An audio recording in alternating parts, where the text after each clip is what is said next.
সাপ্লাইটি নষ্ট হয়ে গেছিল। এই যে ট্রান্সফরমারটি দেখতে পাচ্ছেন, এটা রিপেয়ার করলাম, করার পর আলহামদুলিল্লাহ এটা কিন্তু কাজ করছে। করিডর ট্রান্সফরমার দেখতে পাচ্ছেন, মূলত এই ধরনের ট্রান্সফরমারগুলো আমরা ইউপিএস, ইনভার্টার, পাওয়ার সাপ্লাই ব্যবহার করে থাকি। বর্তমানে যে ট্রান্সফরমারটা আমার হাতে দেখতে পাচ্ছেন, এটা হলো পাওয়ার সাপ্লাই ব্যবহার করা হয়েছিল আমাদের মোবাইল সার্ভিসিং এর 5 অ্যাম্পিয়ারের পাওয়ার সাপ্লাইয়ের সাথে এই ট্রান্সফরমারটি ব্যবহার করা হয়েছে। তো এটাতে যে প্রবলেমটা হয়েছে সেটা হলো, আমি যখন সকালবেলায় এটার ইনপুটে আমি যখন লাইন দিলাম, তখন আমাদেরকে এই ট্রান্সফরমারটি ফুললি শর্ট হয়ে যাচ্ছিল।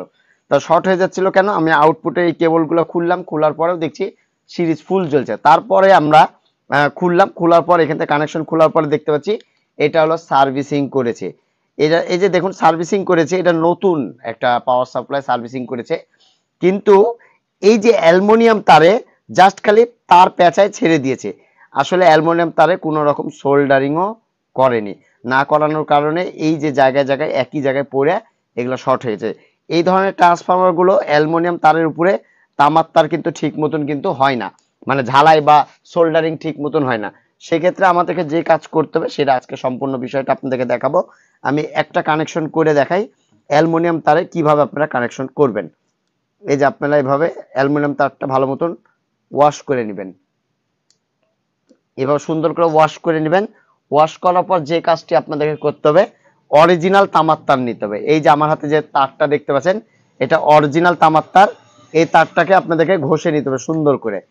এই তারটাকে সুন্দর করে আমি যেভাবে ঘষছি দেখে আপনাদেরকে সুন্দর করে ঘষে নিতে হবে।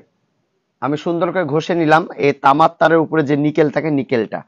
এরপর আমরা যে কাজটি করব, এই যে ট্রান্সফরমারটিতে এইভাবে রিং এর মতন করে এইভাবে এটাকে পেঁচাবো। আমি যেভাবে করছি আপনারা আশা করি এইভাবে করবেন। অ্যালুমিনিয়াম তার এইভাবে আপনাদেরকে সুন্দর করে রিং করে নিতে হবে। রিং যদি না করেন তাহলে কিন্তু এটা আর অ্যালুমিনিয়ামের সাথে ঠিক মতো শোল্ডার ধরে না। সেক্ষেত্রে আপনারা যতদূর পারেন একটু রিং করে নেবেন।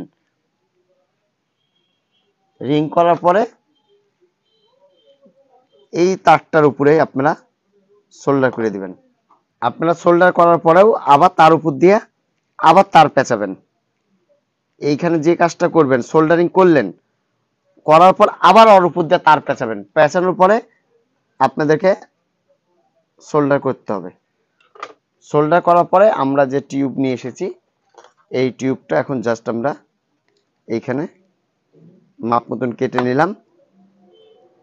কেটে নেওয়ার পর আমরা এটা হিট দিয়ে এটাকে আটকিয়ে দেব। এই যে দেখুন সুন্দরভাবে এটা করে দিলাম। তো আপনারা অ্যালুমিনিয়াম তারগুলোতে এইভাবেই আপনাদেরকে কানেকশনগুলো করতে হবে। আশা করি বিষয়টি বুঝতে পেরেছেন।